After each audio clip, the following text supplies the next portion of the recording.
we would be removing all the restrictions. Tonight, another prairie province relaxes COVID restrictions.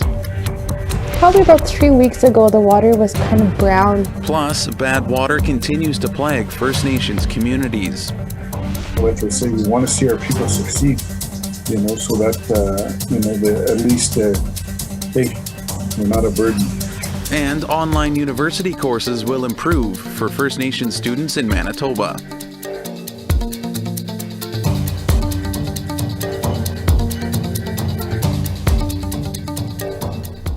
Good evening and welcome to APTN National News. I'm Daryl Stranger. Blockades and protests against COVID mandates continue across the country, and Prime Minister Trudeau is calling for them to end. He says the illegal occupations are hurting innocent Canadians and they cannot be allowed to continue. The border cannot and will not remain closed. I want to remind everyone that politicians don't direct police in a democratic society, but I can assure you that the RCMP is working with provincial and local police departments to enforce the law. Everything is on the table because this unlawful activity has to end, and it will end. Of course, I can't say too much more now as to exactly when or how this ends, because unfortunately we are concerned about violence. Trudeau says he spoke with U.S. President Joe Biden, who agrees that the blockades must end. And Manitoba is the latest province to announce the easing of COVID restrictions. Premier Heather Stefanson says it has nothing to do with the protests.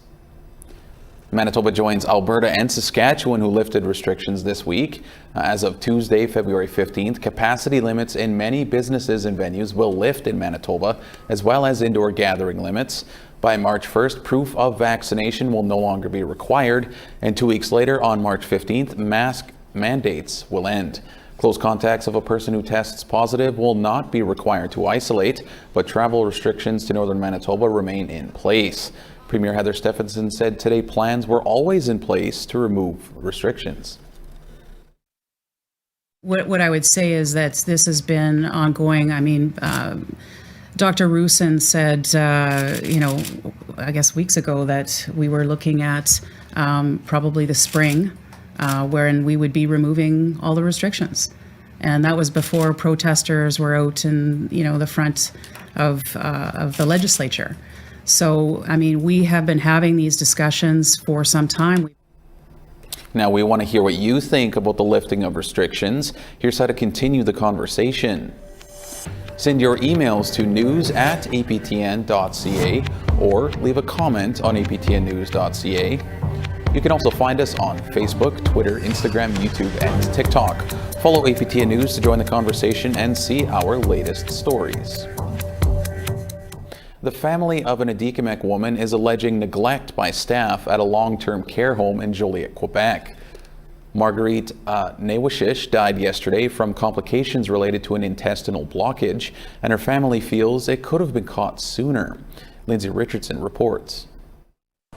A COVID-19 outbreak kept the Nawashish family from visiting their matriarch, Marguerite, at the Joliet-based elder care home where she was living. They knew she'd tested positive for COVID, but when they heard her vomit was black and she'd stopped eating and drinking, they knew something else was wrong. Fait qu'eux autres, ils disaient là, qu'ils lui donnaient de la morphine là, pour pas qu'elle ressente la douleur. Là. Mais autrement que ça, il n'y avait pas de soins spéciaux parce qu'eux autres, selon Isabelle, il attribuait ça, les symptômes qu'elle avait, il attribuait ça à la COVID, mais elle était persuadée là, qu'elle avait d'autres choses, fait qu'elle a insisté pour qu'elle soit évacuée. Therese Nikwe is Marguerite's cousin and the family's appointed spokesperson. They're still processing the events leading up to Marguerite's death Thursday afternoon. Ça va être une grande perte pour nous autres. Et dans le contexte là, où elle va vivre ces derniers moments, bien, c'est encore plus poignant. The family says they made a previous complaint about the care given at Sylvie L'Espérance, the publicly run care home. After days of allegedly pleading with doctors, the Nawashish family says they had to call 911 to get Marguerite transferred to urgent care by ambulance.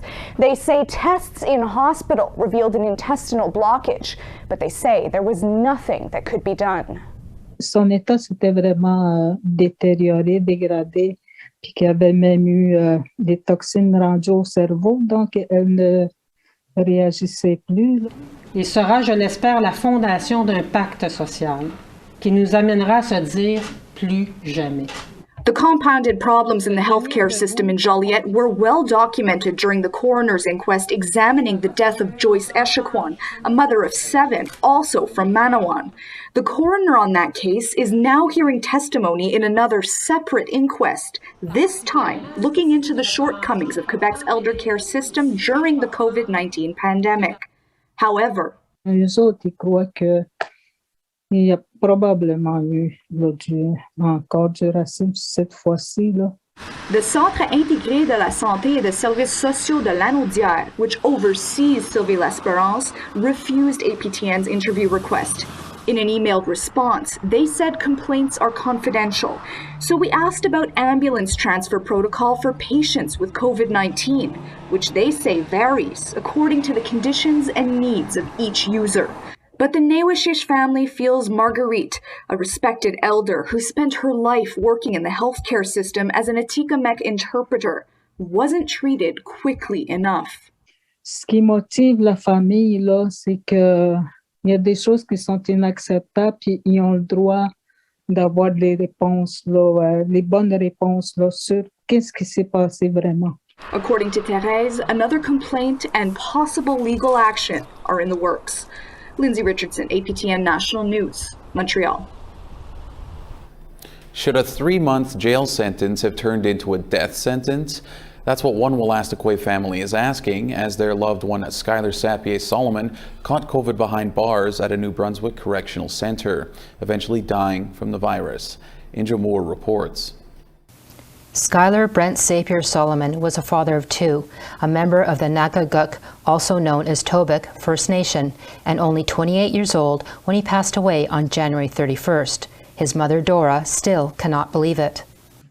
Breaks my heart, and I just feel angry sometimes because his family says it all started when Skylar tried to get mental health treatment. He breached his probation when he spit on a hospital security guard, resulting in 3 months at the St. John Correctional Centre.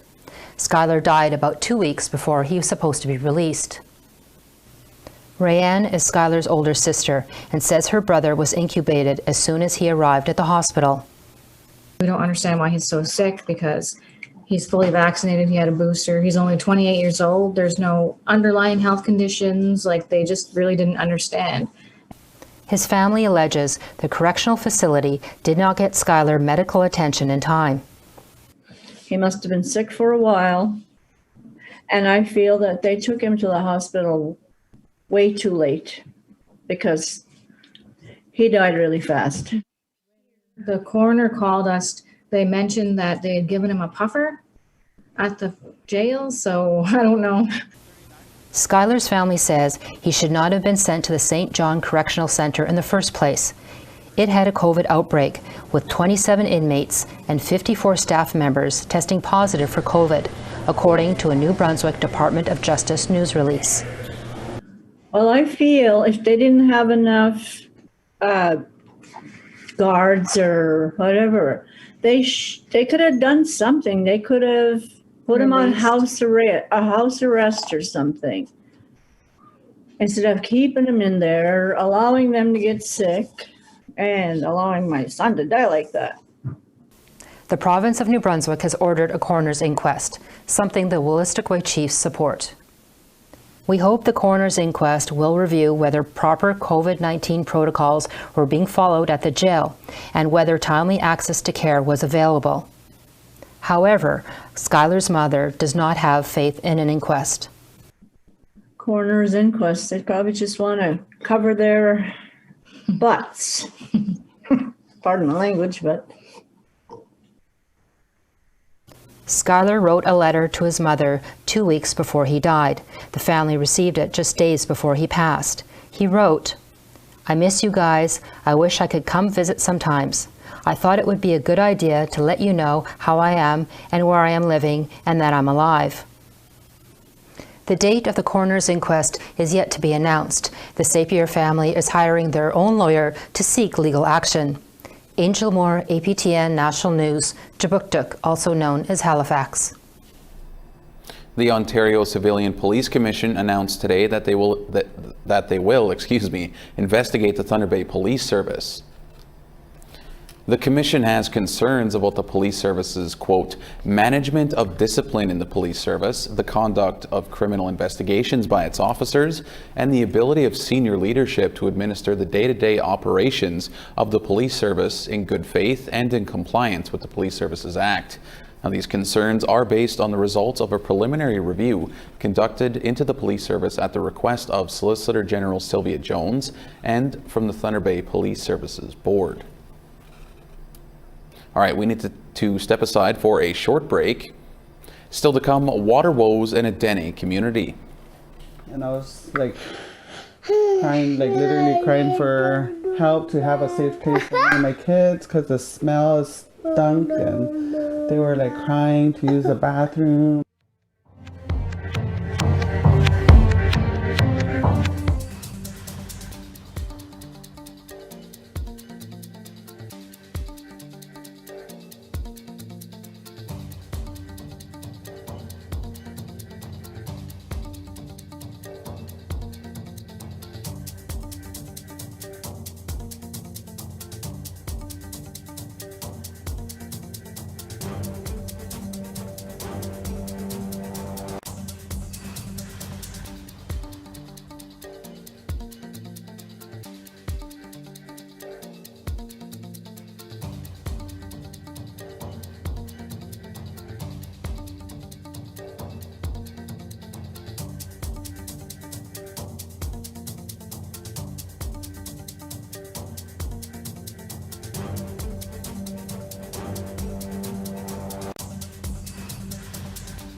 Welcome back. The federal NDP hopes a new private members bill will help northern and remote First Nation communities to access much-needed infrastructure funds for projects to fight climate change. APTN's Fraser Needham has more. all-weather roads, recycling centers, and renewable energy initiatives. These are things a number of remote First Nations would like to build to fight global warming. But private funds can be hard to come by. NDP MP Nikki Ashton's Bill C-45 aims to change that. It would convert the Canada Infrastructure Bank into a sort of crown corporation, allowing these communities to access public funds for green projects. At a press conference Friday, one Northern Manitoba chief says if passed, the private member's bill could allow his community to move away from fossil fuels to renewable energy.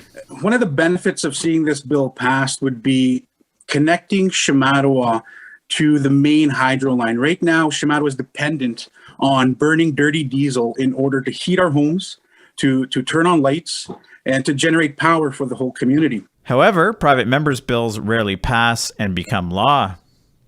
Fraser Needham, APTN National News, Ottawa. For the last 2 months, people living in the small Dene community of Edzo, Northwest Territories have been dealing with brown water or no water at all. Our reporter Charlotte Moritz-Jacobs traveled there to find out more. Here's that story. Atikamekw can't predict how long she'll have running water for. What she does know is that it's challenging to go without, especially with 4 young kids. The 200-person Klintchell community of Edzo, Northwest Territories, has been dealing with water issues since mid-January. There was a leakage coming from somewhere they didn't know, so they had to turn the water off again, and then they had it dull, like a little bit of water like coming out, but the water was also yellow and sandy, and that was on for like a week. Raw sewage came up for days on end. Like every time I tried to like scoop water out of there, and it ends up like keep going, and I was like crying, like literally crying for help to have a safe place for me and my kids, because the smell stunk, and they were like crying to use the bathroom. She says she's repeatedly paid to have her pipes thawed. Like a month, I think we paid over, like close to $1,000 just to get them to unthaw the sewer and our water. Every few days, Alicia Chocolate Smith drives an hour to Yellowknife, so her household of 8 has clean drinking and cooking water. Probably about 3 weeks ago, the water was kind of brown. Like I noticed it in the toilet, like it was brown, and I didn't want to brush my teeth because it's coming out brown from the sink. Community members APTN spoke with say aging infrastructure has been a long-standing issue here. Around this time, it's always like this, and it's usually when the river begins to like thaw out, that's when it comes back, I guess. But yeah, the water treatment plant in Edzo is pretty old, and it does need to be changed. The Klintchell government says the treatment plant's backwash pump failed. In the process of replacing the parts, the reservoir drained and resulted in discoloration and slowed water pressure.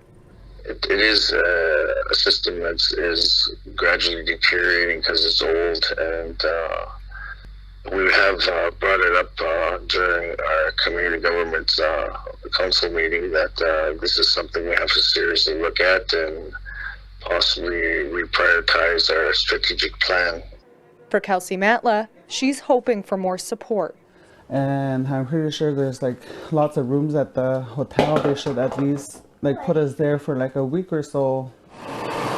Charlotte Moritz-Jacobs, APTN National News, Edzo.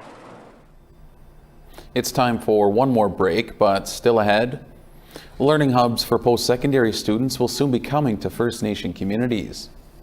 I know a lot of people out there have the potential to succeed, and now with this hub, you have the tools now.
Welcome back. It's time now for our photo of the day.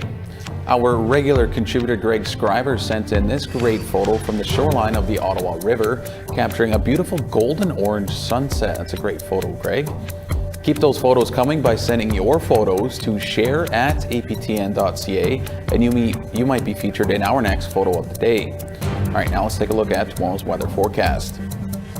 Starting over in the east, +8 in Charlottetown and +11 in Halifax. -16 and snow in Nain and -10 in Happy Valley Goose Bay. -22 in Rouyn-Noranda and -22 in Val-d'Or. Snow and -17 in North Bay and -18 in Sault Ste. Marie. -22 in Big Trout Lake and -19 in Wawa. -27 in Churchill and -20 in Norway House. -18 in Barons River and -14 in Dauphin. -5 in Swift Current and -11 in Saskatoon. -16 in snow in La Ronge and -24 in snow in Stony Rapids. Over in the west, a -18 and flurries in Fort Chipewyan and +5 in Grand Prairie. +5 in sunshine in Edmonton and +6 in Medicine Hat. +6 and sun in Penticton and +6 in Quesnel. -4 in Fort Nelson and +4 in Smithers. -24 in Rock River and +2 in Whitehorse. Snow and -23 in Norman Wells and -10 in snow in Trout Lake. -28 and it looks like sleet in Fort McPherson and -26 in Colville Lake. -37 in Cambridge Bay and -30 in Chesterfield. -34 in Resolute and -25 in Iqaluit. A new partnership between the MasterCard Foundation and the University of Manitoba will help Indigenous students with post-secondary online learning. Here's more on how the partnership hopes to change Indigenous education. I think we have the people that have the capabilities, to attain their teaching degrees and every other degree. Like, we want to be a part of society. Soon, First Nation students in Manitoba won't have to leave their community to attend post-secondary school. In partnership with the Interlake Reserves Tribal Council, which represents 6 First Nations in Manitoba, $16.1 million is being committed to the University of Manitoba through the MasterCard Foundation and will help build learning hubs in First Nations communities. A lot of times our people are put on the back burner because there's not enough post-secondary dollars to go around. But here, having the hub now, there's more people that can further their education, because I know a lot of people out there have the potential to succeed. And, now with this hub, you have the tools now. The hubs will provide students better internet access, laptops, and books for their post-secondary education. Dr. Catherine Cook is Métis and the Vice President Indigenous at the U of M. She says universities should support communities. The university is not just a post-secondary education deliverer. It really needs to be there to support the community, to support the ability for students to move from high school into university, to move from university out to employment. So we are that transitional bridge between those worlds. And it's our goal, it's our hope that we can really build on that and provide the kind of structure and system that really does support our Indigenous students in their ability to achieve success in that way. Penamutang First Nation will be the first community to develop a hub. More hubs will be coming to communities across Manitoba over the next few years. This is a 3-year project, so what we're trying to do and what we're going to do is we're going to have a hub in every community. So every First Nation will have their own on the Interlake area. And, like I say, we want to see our people succeed, so that, at least, hey, we're not a burden. The project is not limited to university and will be open to any post-secondary school within Manitoba, including trades and technology. Daryl Stranger, APTN National News, Winnipeg. Tonight on Investigates, Josh Grummett takes a look at a landmark Supreme Court decision. In Southwind v. Canada, the Supreme Court laid laid down new guidelines for how specific claims should be compensated. And with almost 500 claims in progress across Turtle Island, the implications are enormous. He joins us now. Josh, thanks for joining us here today. No problem. So what's important about the Southwind decision specifically? It relates to the flooding of the Lac Seul First Nation in the 1930s and a specific claim that arose as a result of that filed by Roger Southwind.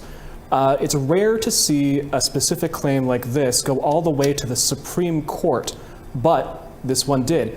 And specifically, the Supreme Court basically told Canada to go back and pay Lac Seul First Nation more than what they previously did. They told Canada to compensate Lac Seul at the highest possible value of the land, not just the minimum. And there's also specific language about how the trial judge focused on what Canada would likely have done versus what Canada ought to have done. And Canada should be paying the nation back based on what they ought to have done. Okay, now how influential is Southwind going to be? It looks like it's going to be quite influential. As always with cases like this, any determinant is going to be specific to any particular case, but some experts are comparing Southwind to Garin, which is an extremely influential case from the 80s. It relates to how Canada is supposed to pay back specific claims, and with close to 500 still in progress, there's a lot that Southwind could affect. It may be difficult to try and apply it to some of the larger land claims, like the ones that are over $150 million, but as some have said, the precedent has been set, so we'll see what happens. All right, now Josh, in the story you also visit the Hueyat First Nation in BC. What's the connection there? Hueyat had their own specific claim ruled on in 2016. The economist Arthur Hosios' model was used for both Hueyat and Southwind. Now in Hueyat, Canada accepted that decision at a lower court level to try and prevent the precedent being set at a higher court level, but that has now happened in Southwind. So we go back to visit the Hueyat and just talk about how that decision came to be, how it influenced Southwind, and how it could influence other specific claim decisions in the future. All right, certainly look forward to the episode, Josh. Thank you so much for joining us here. No problem. Thank you. That's all we have for you tonight on APTN National News. For news anytime, visit our website, aptnnews.ca. Stay tuned for Investigates. I'm Daryl Stranger. Thank you for joining us and have a great night.